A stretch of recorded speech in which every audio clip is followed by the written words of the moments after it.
Bueno, muchas gracias. Es un honor estar aquí, pero en primer lugar me voy a disculparme porque estoy enamorado de este país, de España. Soy casado con una chica de Castilla y León, muchos amigos y amigas aquí. Y tengo tres niños que hablan español mejor que yo, pero yo pienso que mi español no es suficiente para dar un discurso sobre temas tan complicados como hoy. Pero quizá al fin, cuando hacemos preguntas y respuestas, yo intentaré a dar respuestas en español. Aunque si alguien me pregunta algo sobre Gibraltar, me voy a dar respuestas tan aburridos, tan diplomáticos, entonces lo digo ahora, mejor no preguntar.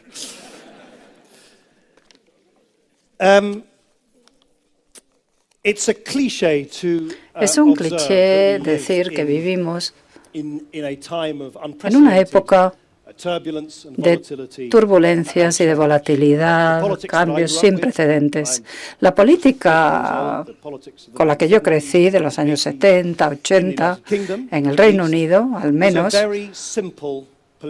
realmente el paisaje político era muy simple. O bien pertenecías a la izquierda o a la derecha, o creías en bajos impuestos o altos impuestos, sur o norte, empresario o trabajador. En aquella época, antes de la caída del muro de Berlín, ese paisaje ideológico tan sencillo, tan simple, estaba basado en la confrontación entre el comunismo soviético y Occidente. Y por lo tanto, bueno, pues el mundo a nivel político era muy sencillo. Elegías decantarte por un lado o por otro. En mi país eras o conservador o laborista. O votabas a quien votaba la gente de tu calle, a quien habían votado tus padres, o no. Y la fluidez ideológica que existe ahora en el mundo que conocemos es muy diferente. Ese paisaje rígido dividido entre derecha e izquierda es prácticamente irreconocible. El viejo debate que había en mi país sobre impuestos bajos o altos, un poco más de mercado, más Estado, reforma del sistema sanitario, del sistema educativo, ese debate se ha visto sustituido por una distinción mucho más visceral entre aquellos que se sienten cómodos con el orden globalizado en el que funcionamos, en el que operamos, o aquellos que quieren cerrar las puertas y protegerse del mundo que les rodea. Y hay muchos términos que han utilizado comentaristas y periodistas intentando describir este paisaje mucho más variado y fluido. Hablan de populistas o racionalistas, nacionalistas o internacionalistas, globalistas y chauvinistas, muchos istas, en otras palabras. Pero en términos generales, creo que hay una división muy profunda en todas nuestras sociedades, en todo el mundo desarrollado, al menos en Europa y en Norteamérica también, entre millones de personas que piensan que el status quo les ha fallado, que se sienten inseguros, que sienten miedo y que quieren soluciones fáciles a sus ansiedades. Y otros, supongo que los que están representados hoy aquí, que nos sentimos más cómodos con el orden liberal, sofisticado, diverso en el que operamos hoy. Y esa distinción entre estas dos perspectivas, estos dos puntos de vista, se está haciendo cada vez más polarizada, ¿no? Y está conduciendo a una distinción mucho más turbulenta, al menos en la política de mi país, y sospecho que también en España. Y está creando un desafío, planteando un desafío a la futura sostenibilidad de nuestro orden político, social y económico. Y de lo que me gustaría hablar esta tarde es de cómo se está manifestando todo esto en Europa, qué significa para el futuro de la Unión Europea per se, si por otra parte hay un futuro para la Unión Europea, ¿qué podemos hacer al respecto? Y sobre todo, ¿qué significa esto? ¿Qué representa para mi país, el Reino Unido, para vuestro país, España? Lo primero que diré es que por primera vez en mi vida política adulta, creo que la existencia continuada de la Unión Europea se está viendo continuada posiblemente. Y si hay un resultado de las elecciones de Francia del próximo domingo, donde salen victoriosas la extrema izquierda y la extrema derecha, bueno, pues es posible que echemos la vista atrás dentro de un tiempo y que digamos, bueno, ese fue el principio del fin de la Unión Europea tal y como la conocemos. Este estado de peligro, de fragilidad en que se encuentra nuestro continente y las instituciones políticas que hemos creado en los últimos 40 o 50 años, en el periodo de posguerra, realmente es muy agudo. Hay muchas presiones externas que asolan a nuestro continente. Por un lado tenemos un presidente norteamericano que no es para nada amigo de la integración europea, que es posible que modere sus visiones en público por el momento, pero lo que está claro es que como continente ya no podemos depender de una relación transatlántica estable como estábamos acostumbrados. Y hubiera pasado lo mismo, en mi opinión, si hubiera ganado Hillary Clinton.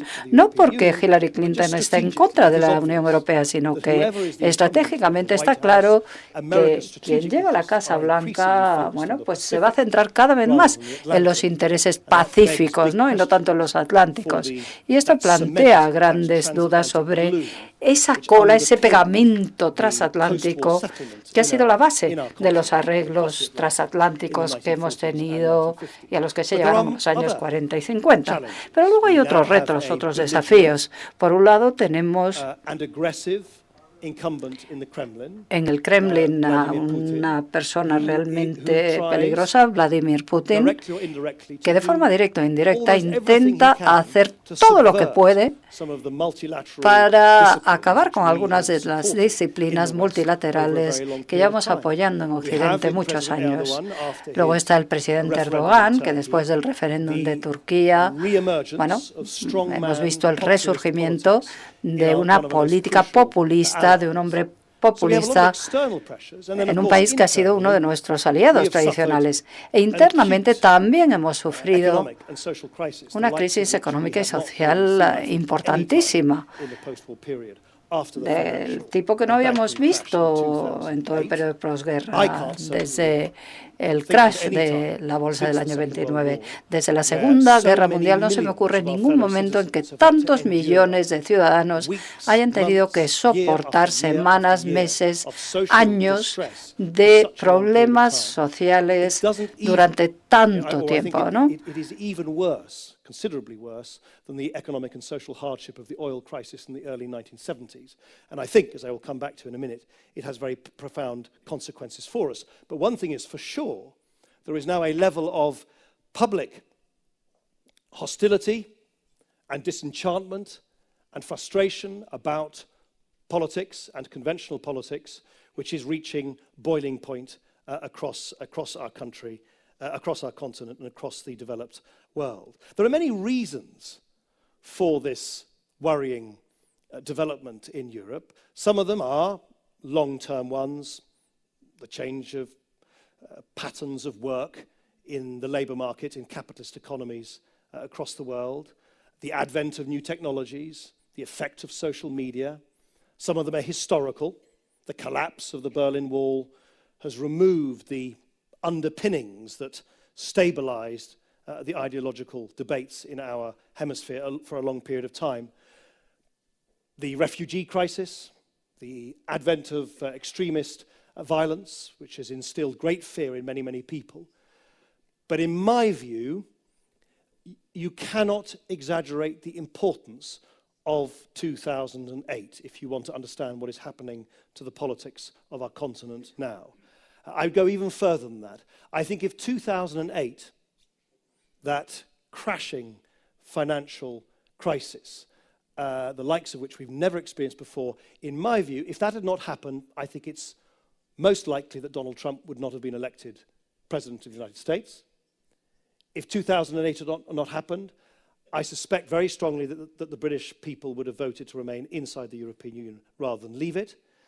I think if 2008 not happened, I don't think Geert Wilders, I don't think Beppe Grillo, I don't think Nigel Farage, I don't think the whole cast of populists and chauvinists and nationalists who are doing well in democratic contests across our continent would be as resurgent as they are. In other words, I think we are living through a period of great transition in which clearly the politics of tomorrow is going to be singularly different to the politics of yesterday.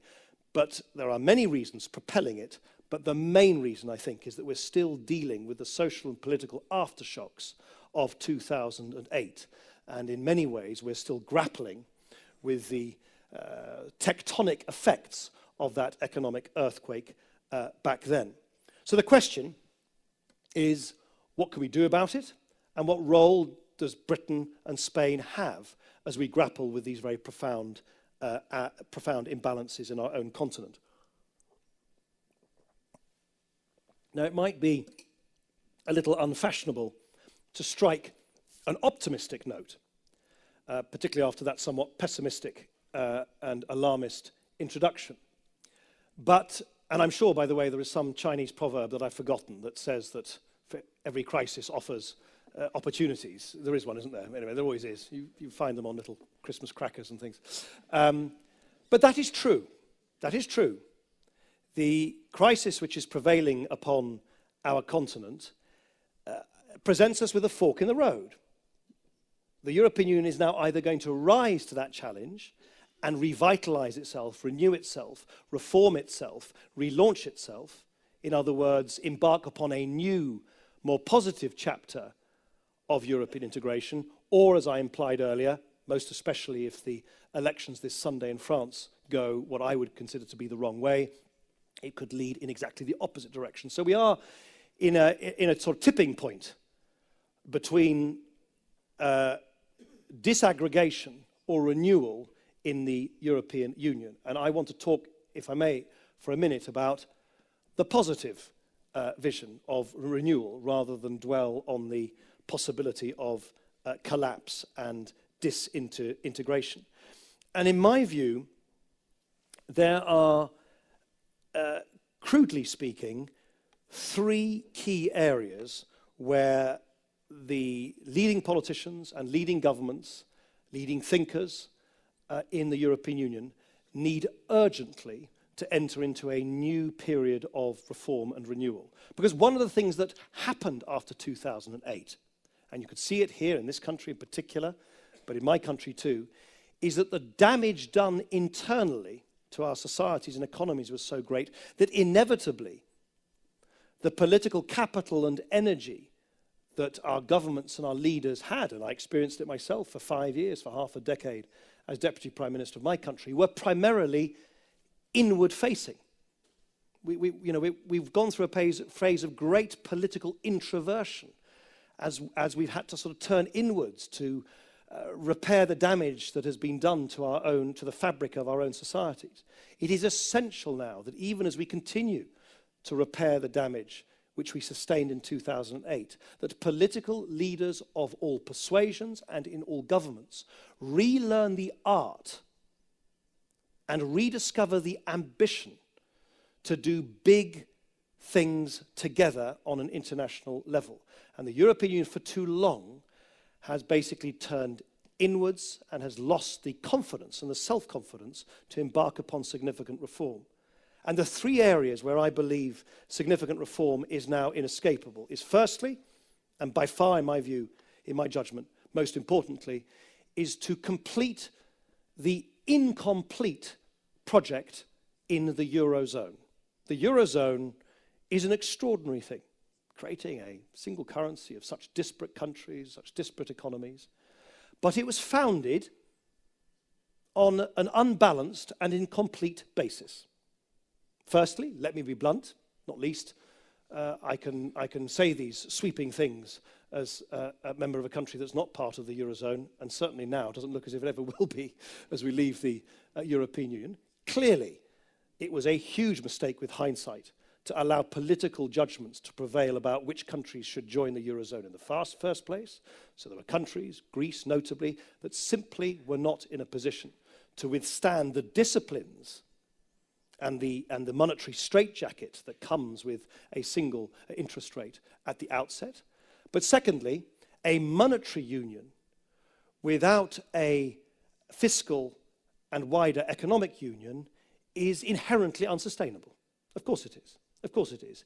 It is a basic rule of thumb that a single area of monetary policy needs sophisticated means by which the stresses and strains and liabilities within the kind of heterogeneous economies within that monetary union can be dealt with. Now, we all have our own monetary unions nationally. The United Kingdom is a monetary union of sort. I represent Sheffield. Sheffield is a considerably different economy to London. But we've worked out a way through the nation state of making sure that we have the shock absorbers and the flexibilities in order to deal with some of the liabilities and imbalances within that monetary union. That is absent within the Eurozone. And of course, it's in part absent for political reasons. It is extremely difficult for politicians in the creditor north, notably but not exclusively in Germany, but also in countries such as Finland, the Netherlands, Austria, and so on, to explain to the taxpayers of Germany, Finland, Austria, the Netherlands, and so on, that one way or another, they will have to foot the bill for the liabilities of countries in the debtor zone of the monetary union in southern Europe. And equally, it's extremely difficult to politically, as you know much better than I do, to persuade voters in the debtor zone of the Eurozone that they should accept punishing discipline imposed by the creditor north. So we have this north-south trade-off that is politically poisonous and economically unsustainable.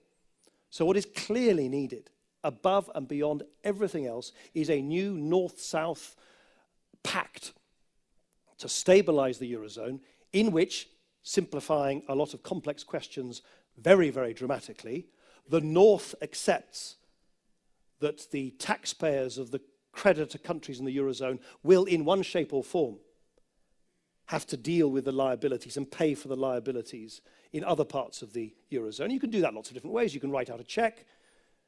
You can mutualize debt. There's lots of different ways of doing it. But at the end of the day, it all comes to the same thing. The creditor parts of the monetary union have to be prepared to put their hand in their pocket and pay out for the weaker parts of the monetary union. And conversely, the other half of the deal is clearly that the weaker parts of the monetary union accept the loss of sovereignty that is involved in the structural and economic reforms which are necessary in their own economies to make them thrive and survive within that monetary union. Everybody knows that. Everybody knows that. I'm not an economist. Luis Garicano can give us a long lecture about all of this in a much more sophisticated way than I ever could.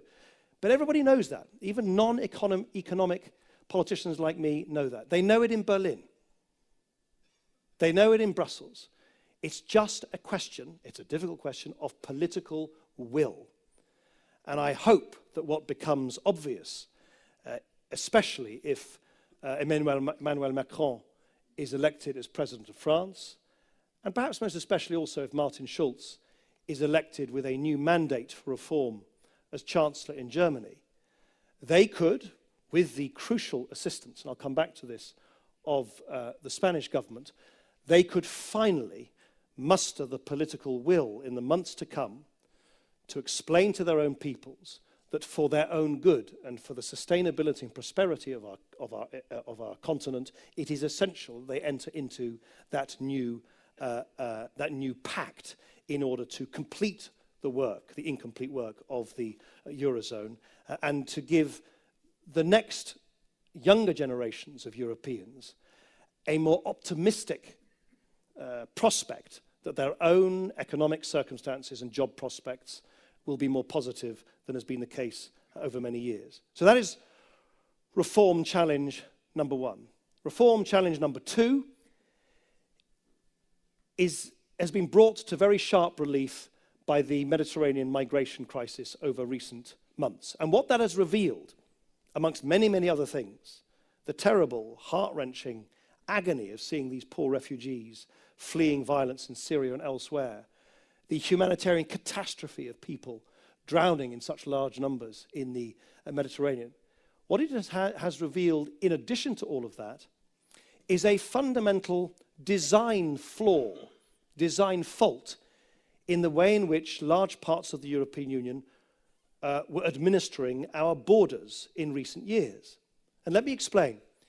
In a crowded, chaotic continent such as ours, where you've got lots of historically drawn, higgledy-piggledy borders between countries, you can either remove those internal borders, but ensure that you have meaningful external borders, or you can keep those internal borders and remove external borders. What you can't do is what the European Union did, which is to remove all the internal borders through the creation of Schengen and not install any external border controls at the European Union either. Of course, our fellow citizens find that unacceptable. And so when they saw, on top of all the other heart-wrenching humanitarian spectacles that they were witness to in the evening news on the television every day, day in, day out, especially last summer at the height of the refugee crisis, what they saw as well was complete incompetence on the part of their own governments to do anything about it. Because the governments of the European Union, the Schengen area, had voluntarily given up any means by which they could control or count in people in or out of our continent. And it is not protectionist, it is not xenophobic, it is not chauvinist for people to expect that somewhere, either through internal borders or through external borders, the powers that be have some idea about who on earth is coming into our community and who on earth is leaving. We cannot expect that our fellow citizens should accept the level of administrative chaos that was revealed at our frontiers by way of the refugee crisis over the last summer. Now, steps are now being taken to implement meaningful checks at our external borders, and I cannot stress enough how important I think it is that these steps, which are now being taken belatedly, are successful. If you don't implement them successfully, I believe Schengen will eventually have to be suspended and replaced. And if you don't implement them successfully, it will be no wonder that more and more people will feel that their governments are not answering to their very basic request that there should be some meaningful administrative control about who comes in and who goes out of our continent. So that is second big reform, which I think is essential, in addition to the previous reform I've set out to the Eurozone, if we want to reinstill a sense of hope and optimism and confidence in the European project amongst the many, many millions of people who've lost faith in the European Union and in politics altogether. The third and final one is that at a time of great strategic insecurity in the way that I described earlier, unfortunately, the semi-permanent presence of extremist terrorist threats across the European continent, the behavior of the Russian government, the violence in North Africa, the instability in the Mediterranean zone itself, it seems to me essential, never mind the increasing indifference towards Europe's security needs by the new Trump administration, it seems to me essential that the European Union develops a more meaningful defense and security union and identity itself. It doesn't need to do so, in fact it shouldn't do so, in a way that contradicts or undermines NATO. But if there's one thing with which I've had some smidgen, some little whiff of sympathy with Donald Trump, it's when he says that it just cannot be right that American soldiers and American taxpayers have to continue to carry the heavy burden of guaranteeing Europe's security, whilst European governments themselves simply don't invest in their own security at sufficient levels. France and Britain are in effect the only meaningful defence powers in the European Union, and that is equally unsustainable. If the European Union wants to stand on its own 2 feet more, if we're going to deal with American strategic retreat from some of its long-held Atlanticist commitments, then it is absolutely essential that there is a greater collective effort on defence and security matters. Now, much of this, by the way, is not about inventing new things, it's just making sure that the money we do spend is spent in a much more coordinated fashion so that we get greater collective benefit from the national expenditures on defence so far. As a continent, right now, we spend more on defence than China and Russia combined. And yet we spend that money very poorly, we do it in a poorly coordinated way, and we do it in a wholly, and in my view, unacceptably incoherent way. And again, I don't just say this because I think it's the right policy. I think it is essential at a time of heightened insecurity that we provide a logical response to the many, many fears that our fellow citizens hold. So those are my short list of 3 crucial and long overdue reforms. Greater economic prosperity and optimism by way of reform of the Eurozone, greater competence and coherence in the way in which we deal with the mass movement of people in and out of our continent, and greater competence and coherence in the way in which we take our own decisions to safeguard the security and safety of our own citizens. And Spain, in my view, and I obviously say this as a non-Spaniard, but as someone who spends a lot of time here, admires your country immensely, and only wishes Spain well for the future in every single regard. Spain, in my view, can play a tremendously important role in all of these future questions as the European Union develops into the future. And there has been, how can I put it as diplomatically as I can, an almost excessive modesty and humility in the way in which Spain has refrained from playing a more overt and self-confident role in European Union affairs in recent years. It's possibly because of the huge efforts that have been entered into to deal with the consequences of the economic crisis here in Spain that has quite understandably preoccupied all governments and all politicians of all persuasions in Spain in recent years. But I do think that now is the time for Spain to lift its eyes beyond its own national horizons and seek to extend its own influence more forcefully and self-confidently beyond its own borders. I so happen to think that that is not only just a choice, it is a duty at a time when the United Kingdom, in my view, tragically and erroneously, is retreating from its European vocation and is almost inevitably headed towards a diminution in its global role. And I'll come back in a minute to the British debate about Brexit and so on.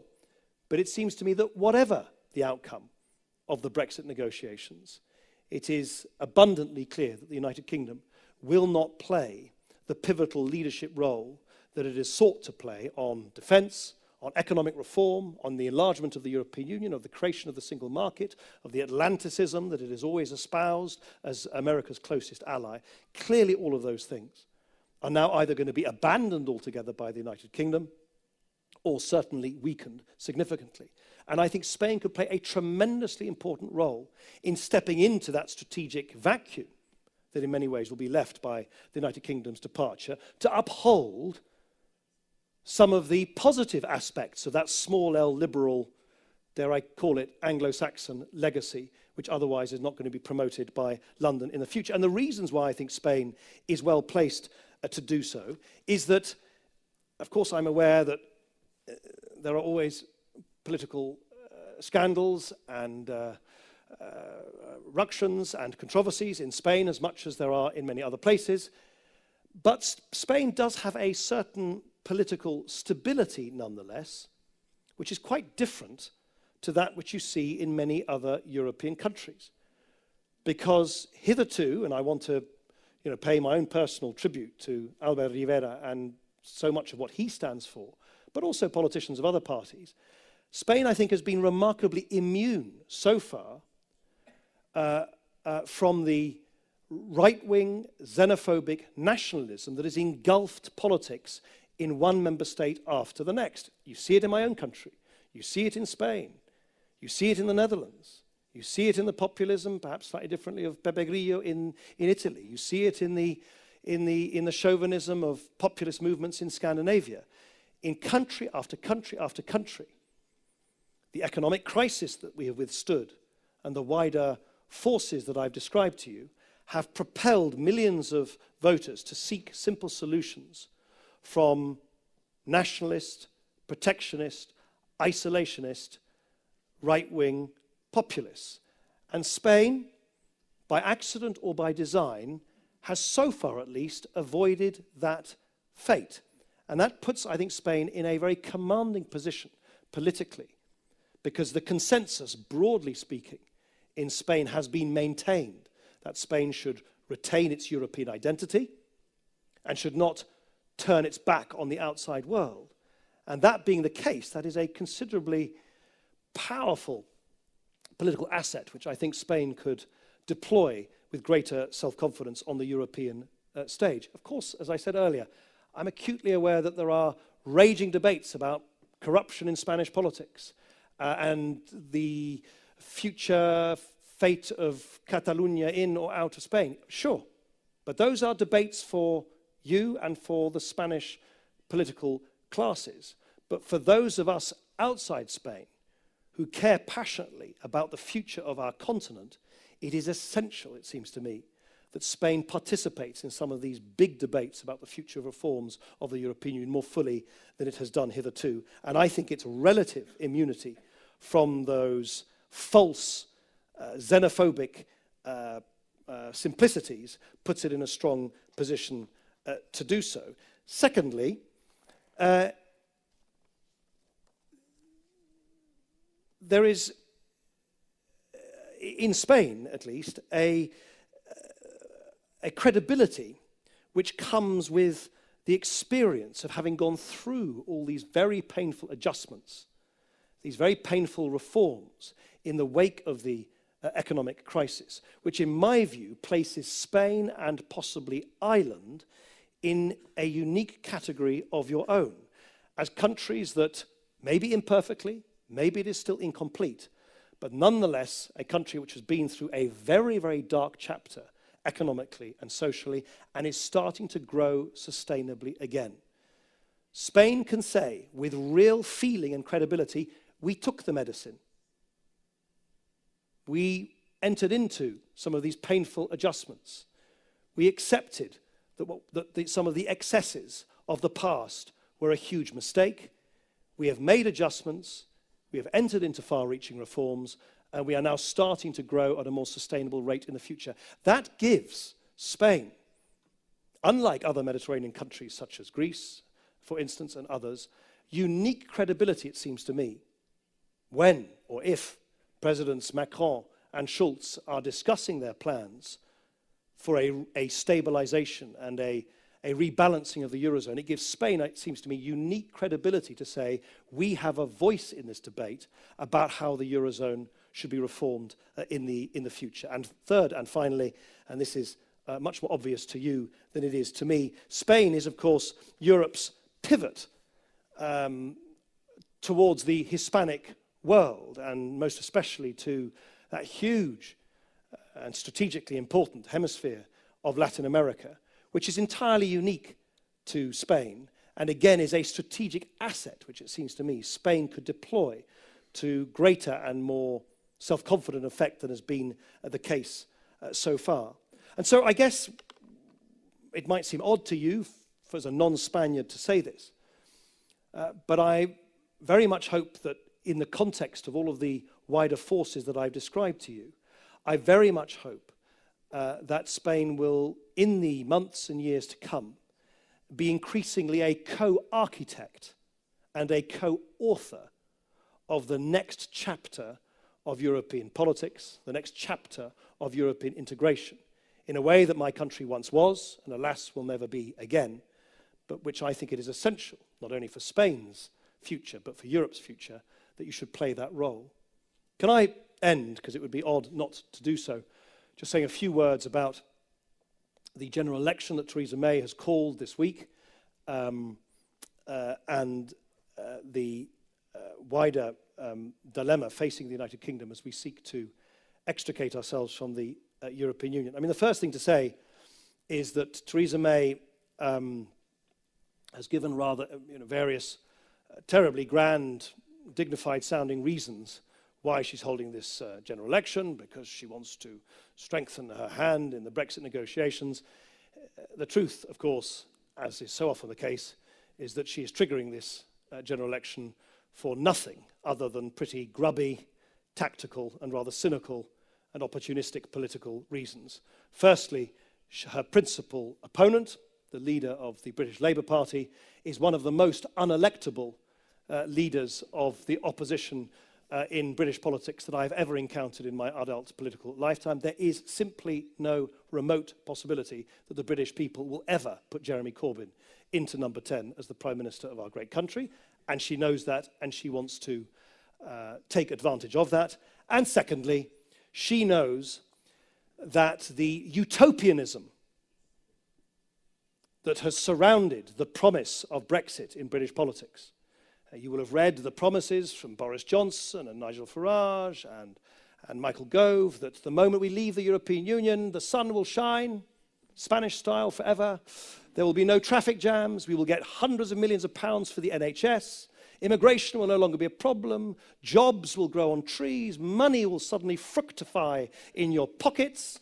I mean, this is ludicrous, ludicrous, if highly effective utopianism that was promised to the British people. She knows that the gap between that what has been promised on Brexit, and the much, much more difficult reality of Brexit, which will become quite apparent over the next 2 or 3 years, will make life for her very, very difficult politically. So she has, perhaps quite logically from her point of view, if somewhat cynically, decided to get her excuses, and indeed her elections, in early before the bad Brexit news hits. So that is the reason why we're having this election. I think, and I announced yesterday morning that, contrary, I have to say, to my own expectations, I thought the last general election was my last political election ever, but there you go, you get sucked back into politics from time to time.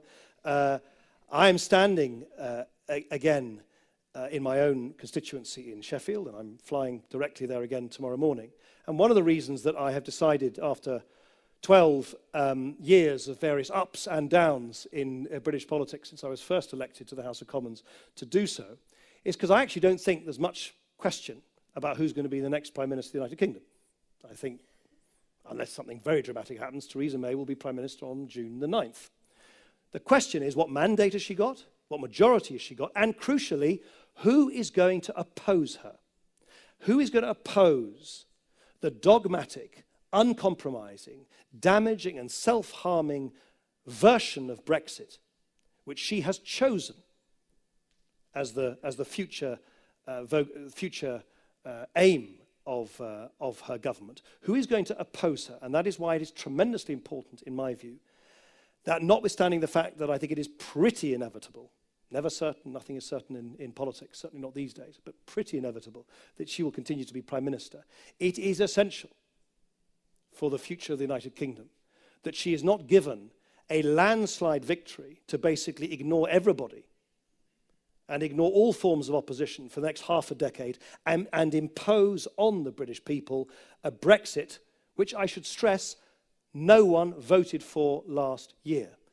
Even people who voted Brexit didn't necessarily vote to quit the single market as well, and to quit the customs union, to quit every single aspect of European affiliation. Yet she has chosen, because of pressure from the right wing in her own party, to pursue the most uncompromising, the most abrupt, the most brutal rupture with European Union that is possible. And I think that is a travesty of democracy, because I don't think that is a fair reflection of the very finely balanced referendum result that occurred last year. It is also, in my view, a form of generational theft, because 70% of youngsters between the ages of 18 and 24 who voted in the referendum last year, 70% voted for a quite different future. And it is quite a thing in a mature democracy for the Prime Minister of the day to say to millions of young people, you voted for a different future, I don't care. You want a different future, I'm not going to listen to you. And now I'm going to impose upon you, the very people who will have to live with the consequences of a hard Brexit, the most unattractive and unappealing and damaging version of Brexit on your young shoulders. And I think it is essential that there are more Liberal Democrat MPs, that there are courageous pro-European Labour MPs, that there are courageous pro-European Conservative MPs who are returned on June the 9th to oppose that vision of such damaging rupture from the European Union. And here's the crucial bit: retain the freedom and the discretion to vote against the Brexit deal, which is finally presented to the British Parliament in the next couple of years by Theresa May. So in many respects, all I can say to you on day 2 of this phony election campaign, which hasn't quite got going yet, is that what is at stake is not really who's going to be in number 10 or not.